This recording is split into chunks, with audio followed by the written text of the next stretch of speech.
Apakah Bapak dan Ibu pernah merasa jantung berdebar tanpa sebab? Napas terasa pendek meski hanya berjalan sebentar, atau tubuh mudah lelah padahal pola makan sudah dijaga? Banyak lansia datang ke klinik saya dengan keluhan yang serupa. Mereka sudah merasa menjalani pola makan sehat, banyak sayur, tidak makan gorengan, bahkan minum jamu tiap pagi. Namun tetap saja jantung mereka seperti dipaksa bekerja melebihi batas kemampuannya. Saya ingat seorang pasien, Pak Mulyadi, usia 69 tahun. Beliau bangga karena setiap hari sarapan dengan sayur bening bayam dan makan siang selalu ditemani acar. Katanya, itu warisan kebiasaan sejak muda. Namun tekanan darah beliau tetap naik turun dan obat pengencer darah yang diresepkan sudah tidak memberikan efek maksimal. Ketika saya tanya detail kebiasaannya, barulah kami temukan bahwa beberapa sayuran yang beliau anggap menyehatkan justru menjadi beban bagi jantungnya yang sudah rapuh. Setelah usia 60, tubuh kita berubah secara perlahan tapi pasti. Jantung tidak sekuat dulu, pembuluh darah lebih kaku, dan sistem kekebalan mulai melemah. Dalam kondisi seperti itu, sayuran yang sebelumnya menyehatkan bisa menjadi masalah. Bukan karena sayurnya yang salah, tapi karena cara kita mengonsumsinya tidak lagi sesuai dengan kondisi tubuh yang telah berubah. Saya Dr. Rahmat Widodo, sudah lebih dari 30 tahun mendampingi ribuan lansia di seluruh Indonesia. Selama saya mendampingi mereka, satu hal penting yang saya pelajari adalah makanan yang kita anggap sehat tidak selalu cocok untuk semua usia. Ada sayuran tertentu yang bisa mengganggu kerja obat jantung, meningkatkan tekanan darah, bahkan menyebabkan infeksi berbahaya pada usia lanjut. Itulah mengapa saya merasa perlu menyampaikan ini kepada Bapak dan Ibu. Dalam video ini, kita akan membahas 5 jenis sayur yang perlu diwaspadai oleh lansia, terutama jika memiliki riwayat tekanan darah tinggi, jantung lemah, atau sedang minum obat-obatan tertentu. Bukan untuk menakut-nakuti, tapi agar kita bisa lebih bijak. Karena kadang, hal paling sederhana seperti sepotong timun atau segenggam kecil tauge bisa menjadi awal dari masalah besar bila tidak dipahami dengan benar. Mari kita mulai perjalanan ini bersama, karena jantung Bapak dan Ibu telah bekerja tanpa henti selama puluhan tahun. Dan sekarang ia hanya minta satu hal, didengarkan. Dok, saya makan bayam setiap hari loh, supaya kuat. Tapi kenapa tekanan darah saya tetap naik turun ya? Kalimat itu saya dengar suatu hari dari Bu Sulastri, 67 tahun. Seorang pensiunan guru yang sangat disiplin dalam menjaga pola makan. Setiap pagi beliau membuat sayur bening bayam, tanpa minyak, tanpa penyedap, hanya bayam, bawang putih, dan sedikit garam. Ia yakin itu cara paling sehat untuk menjaga jantungnya tetap kuat. Namun hasil pemeriksaan menunjukkan tekanan darahnya tetap fluktuatif dan obat pengencer darah yang ia minum tidak bekerja secara optimal. Kami mulai menggali lebih dalam, dan ternyata jawabannya tersembunyi di dalam satu zat yang jarang diperhatikan, vitamin K. Bayam memang kaya akan nutrisi, tapi juga mengandung vitamin K dalam jumlah tinggi.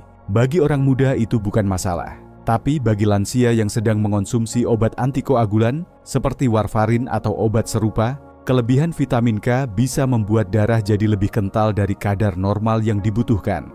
Akibatnya perlindungan dari obat berkurang dan risiko terbentuknya gumpalan darah meningkat secara diam-diam. Saya pernah merawat pasien yang mengalami stroke ringan, padahal beliau selalu minum obat secara teratur.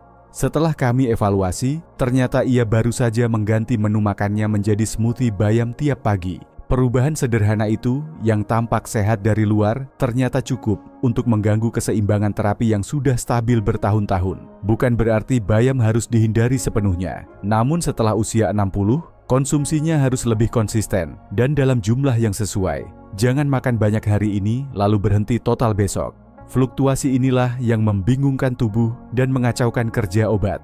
Yang paling penting, informasikan kebiasaan makan ini kepada dokter atau ahli gizi Anda agar dosis obat bisa disesuaikan.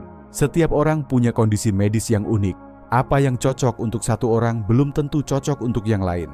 Apakah Bapak dan Ibu juga rutin makan bayam? Dan apakah selama ini sudah pernah berdiskusi dengan dokter mengenai interaksi makanan dan obat yang sedang dikonsumsi?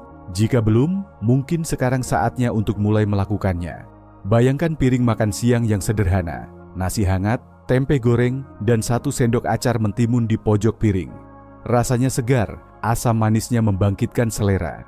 Tapi di balik sensasi segar itu, tersembunyi jebakan yang tak banyak disadari, terutama oleh mereka yang memiliki riwayat tekanan darah tinggi. Saya pernah duduk bersama seorang pasien, Pak Darto, 70 tahun, yang datang ke klinik dengan keluhan pusing dan sesak setiap sore. Beliau tidak merokok, makannya juga tidak berlebihan, dan sudah mengurangi daging. Tetapi tensinya selalu tinggi. Ketika saya tanya tentang kebiasaan makan, beliau menjawab santai, "Cuma tambah acar dok, biar ada rasa." Itulah masalahnya. Satu porsi kecil acar, hanya beberapa potong timun, bisa mengandung lebih dari 1000 mg natrium. Untuk lansia, angka itu sudah mendekati 2/3 batas harian yang direkomendasikan. Dan natrium, ketika berlebihan, menahan air dalam tubuh, membuat volume darah meningkat, dan memaksa jantung memompa lebih keras dari biasanya. Inilah salah satu penyebab tekanan darah tidak kunjung turun meski pola makan tampak sehat. Dalam satu sesi pelatihan kesehatan lansia yang saya ikuti, seorang ahli gizi menjelaskan bahwa garam tersembunyi adalah musuh utama yang sering luput. Bukan hanya dalam acar, tapi juga dalam makanan kaleng, kerupuk, roti tawar, bahkan jus sayuran kemasan. Kita tak menyadari karena rasa asin sering tertutup oleh bumbu lain. Setelah mendengar penjelasan itu, Pak Darto akhirnya mencoba menghentikan acar selama 2 minggu dan menggantinya dengan irisan mentimun segar dan perasan jeruk nipis. Hasilnya, tekanan darahnya mulai turun dan beliau tidak lagi merasa pusing sore hari. Terkadang, kita terlalu fokus pada makanan besar dan lupa bahwa teman kecil di pinggir piring bisa memberi dampak besar. Apakah Bapak dan Ibu juga sering menambahkan acar atau makanan asinan ke menu harian? Bapak dan Ibu, pernahkah membaca label kandungan garam di makanan kemasan yang biasa dikonsumsi?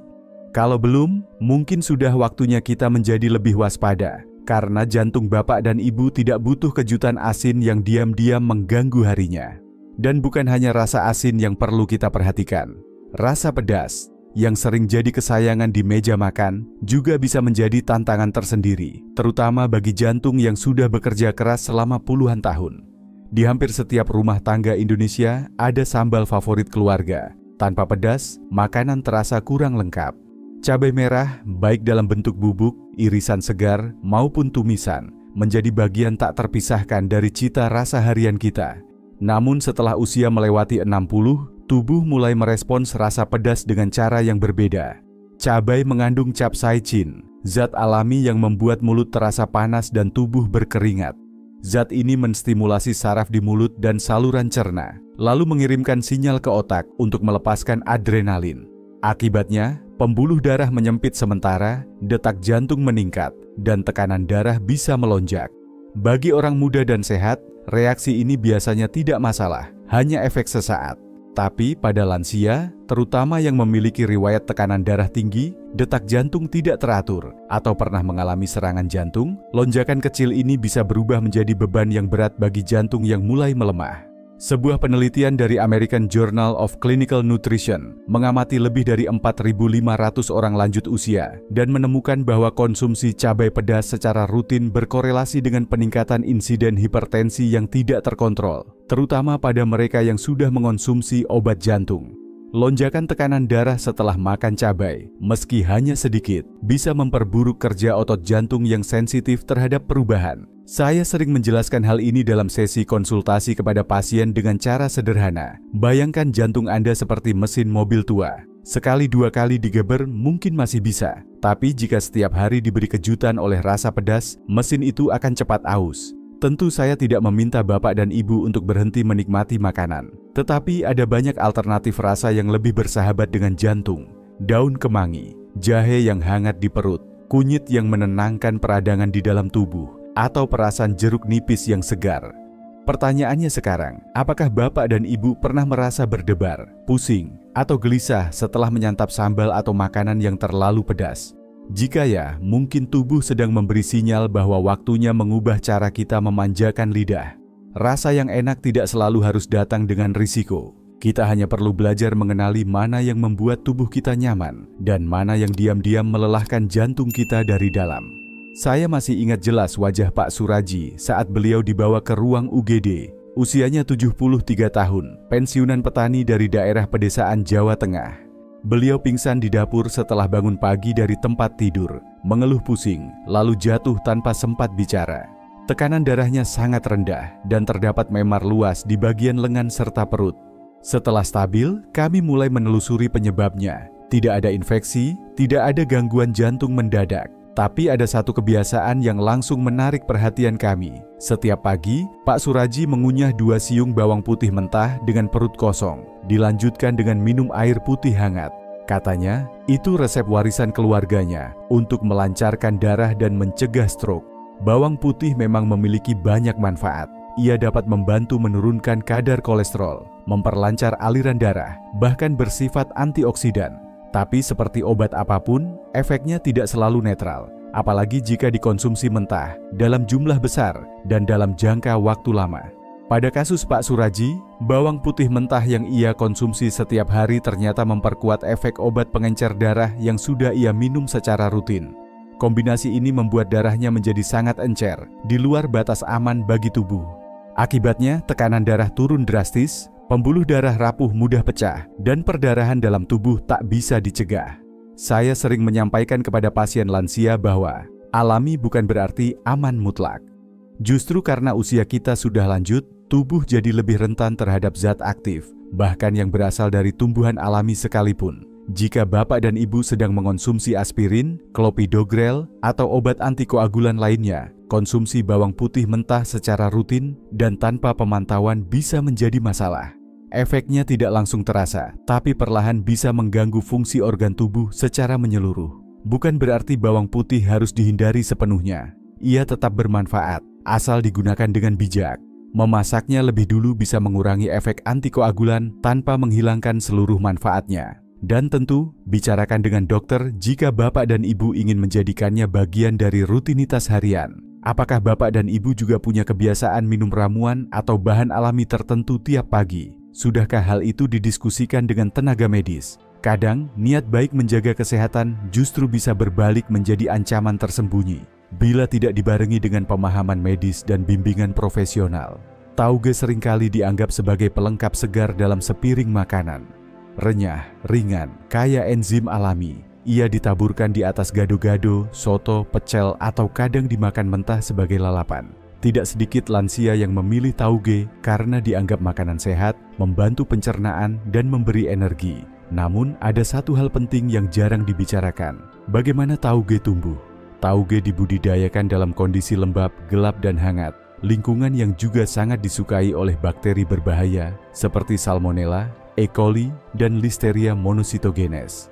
Dalam banyak kasus, meskipun tampak bersih dan segar, tauge bisa membawa kuman yang tidak terlihat oleh mata telanjang. Bagi orang muda dan sehat, infeksi dari makanan seperti ini mungkin hanya menimbulkan diare ringan yang sembuh dalam 2 atau 3 hari. Tapi pada lansia, sistem kekebalan tubuh tidak sekuat dulu. Satu infeksi kecil dari makanan mentah bisa berubah menjadi dehidrasi berat, gangguan ginjal, bahkan infeksi sistemik seperti sepsis atau endokarditis, yaitu infeksi pada endotelium jantung atau katup jantung bagian dalam. Sebuah laporan dari Centers for Disease Control and Prevention, CDC, di Amerika Serikat mencatat bahwa sekitar 40% kasus infeksi akibat konsumsi tauge mentah terjadi pada kelompok usia di atas 60 tahun. Dari angka itu, sebagian besar mengalami komplikasi yang memerlukan rawat inap. Saya sering membandingkan kondisi ini dengan pagar rumah yang mulai rapuh. Dulu bisa menahan angin besar, tapi sekarang angin sepoi pun bisa membuatnya retak. Begitulah sistem kekebalan tubuh kita seiring bertambahnya usia. Solusinya bukan menghindari tauge selamanya. Tauge tetap bisa menjadi bagian dari pola makan sehat, asalkan dimasak terlebih dahulu. Hanya dengan merebus sebentar, kita sudah bisa menurunkan risiko infeksi secara signifikan, tanpa kehilangan seluruh kandungan gizinya.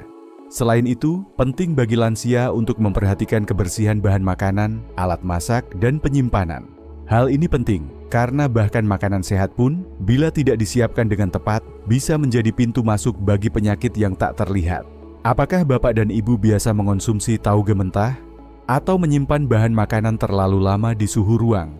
Mungkin sekarang saatnya untuk melihat kembali kebiasaan kecil itu, karena jantung yang lelah tak selalu terluka oleh makanan berat, tapi kadang oleh sesuatu yang tampak sepele. Setelah kita membahas 5 jenis sayuran yang perlu diwaspadai, mungkin muncul pertanyaan di benak Bapak dan Ibu.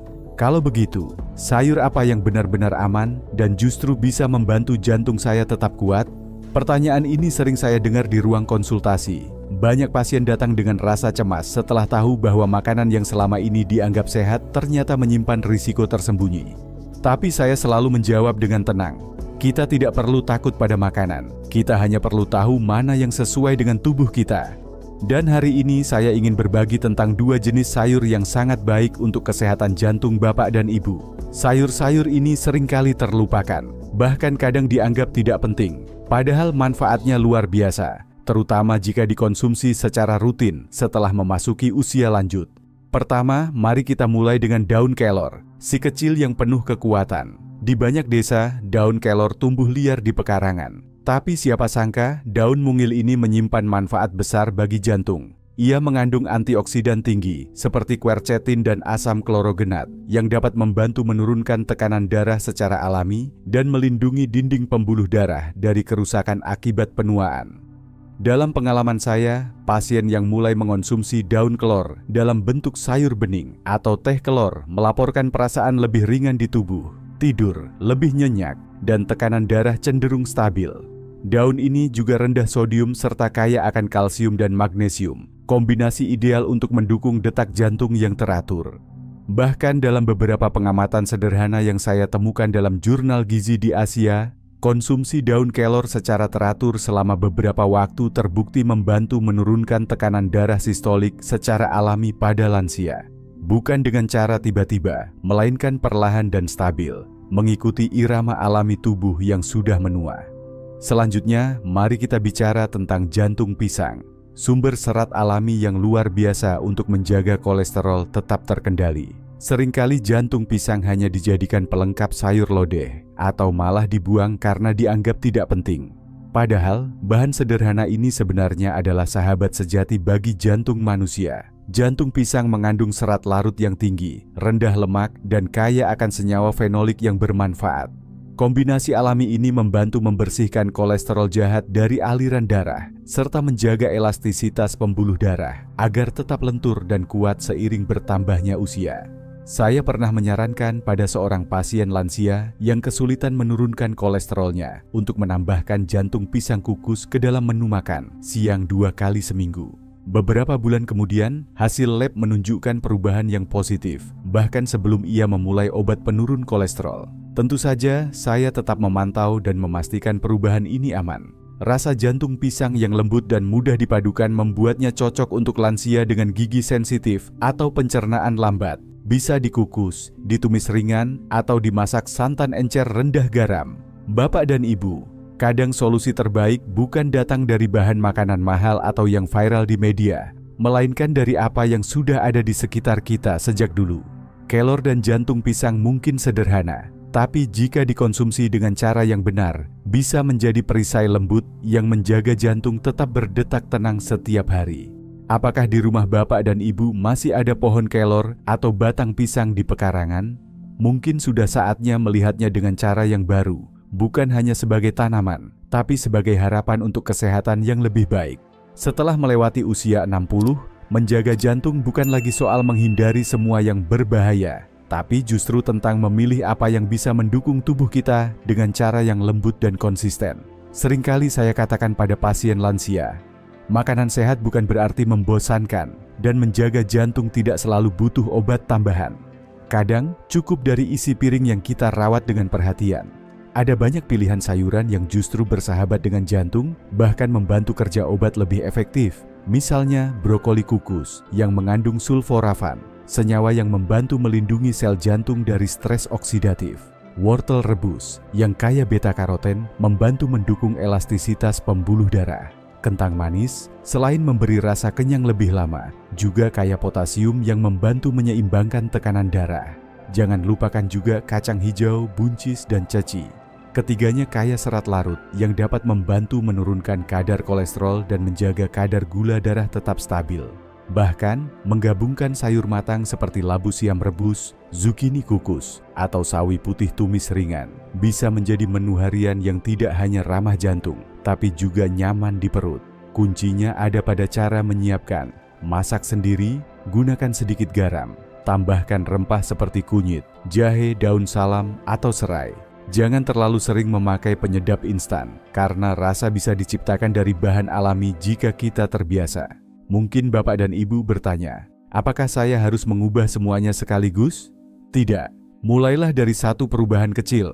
Ganti satu jenis lauk asin dengan sayur kukus, atau tambahkan irisan bawang putih matang ke dalam sup sayuran harian. Saya pernah merawat seorang ibu berusia 68 tahun yang semula hanya makan mie instan dan nasi setiap malam.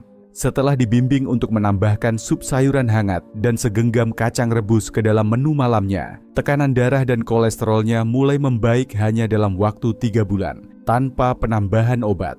Usia lanjut bukan akhir dari pilihan. Justru ini adalah waktu terbaik untuk merawat tubuh dengan lebih sadar, lebih perlahan, dan lebih lembut. Apa yang kita masukkan ke dalam tubuh hari ini akan menjadi cara kita mencintai jantung yang telah setia bekerja sejak hari pertama kita dilahirkan. Jantung Bapak dan Ibu telah berdetak lebih dari 2 miliar kali sejak pertama kali Bapak dan Ibu dilahirkan. Ia tak pernah meminta imbalan. Ia bekerja siang malam, tanpa henti. Ketika Bapak dan Ibu tertawa, menangis, berjalan, jatuh cinta, kehilangan, bahkan saat tubuh sedang sakit. Namun, ketika usia telah melewati 60, jantung mulai bicara dengan cara yang berbeda. Ia tidak berteriak, tapi memberi isyarat halus. Napas yang lebih pendek, langkah yang terasa berat, denyut yang kadang tak beraturan, kelelahan yang datang lebih cepat. Itu semua bukan tanda tubuh melemah, melainkan tubuh sedang mengajak kita untuk lebih peduli. Di usia ini, kita tidak perlu mengejar kesempurnaan. Kita hanya perlu hadir, menyimak sinyal tubuh, menyentuh makanan dengan hati, dan melihat isi piring kita bukan hanya sebagai pemuas rasa lapar, tapi sebagai bentuk cinta untuk diri sendiri. Saya telah melihat banyak lansia yang tidak lagi memusuhi usia tuanya. Mereka berdamai dengan kenyataan bahwa tubuh berubah dan apa yang dulu biasa dimakan kini harus dikaji ulang. Mereka tidak malu untuk belajar ulang, mengganti kebiasaan lama dengan yang lebih bijak. Dan hasilnya luar biasa. Bukan hanya angka kolesterol atau tekanan darah yang membaik, tapi juga semangat hidup mereka kembali. Mereka bangun pagi dengan lebih ringan, bisa ikut pengajian tanpa cepat lelah, bisa menggendong cucu tanpa merasa pusing. Mereka tidak lagi takut dengan kata penyakit, karena mereka tahu tubuhnya sekarang dijaga, bukan dibiarkan. Bapak dan Ibu, hari ini mungkin adalah waktu terbaik untuk memulai. Buka kulkas dengan cara pandang baru. Lihat kembali sayur yang selama ini kita anggap aman. Tanyakan pada diri sendiri, apakah ini membantu jantung saya atau malah membebaninya diam-diam? Dan bila ada sayur yang perlu dikurangi, gantilah dengan yang lebih bersahabat. Bukan dengan rasa bersalah, tapi dengan niat lembut untuk hidup lebih tenang, lebih seimbang. Saya mengajak Bapak dan Ibu menulis di komentar, "Saya mendengarkan jantung saya mulai hari ini." Sebuah kalimat sederhana, tapi bisa menjadi awal dari perubahan besar.